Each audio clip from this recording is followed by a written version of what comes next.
सामाजिक व राजकीय क्षेत्रात उल्लेखनीय कार्य करणारे, गोरगरीब पीडितांना न्याय देणारे काँग्रेस ओबीसी विभागाचे महाराष्ट्र प्रदेश उपाध्यक्ष रोहित बनकर यांनी महात्मा ज्योतिबा फुले व डॉक्टर बाबासाहेब आंबेडकर या गुरुशिष्यांच्या जयंतीनिमित्त करावागज येथील मूकबधीर विद्यालयास 50 किलो तांदूळ देऊन जयंतीच्या शुभेच्छा देण्यात आल्या।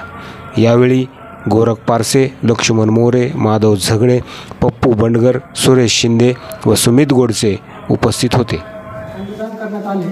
तसेच त्या अन्नदानाला आमच्या सर्व मित्र परिवाराच्या वतीने या शाळेला भेट देऊन यांना तांदळाचे 2 कट्टे दिले। त्याबद्दल मी प्रथमतः माझ्या सर्व मित्र परिवार व आमच्या टीमचे मनापासून आभार मानतो आणि माझे 2 शब्द संपवतो।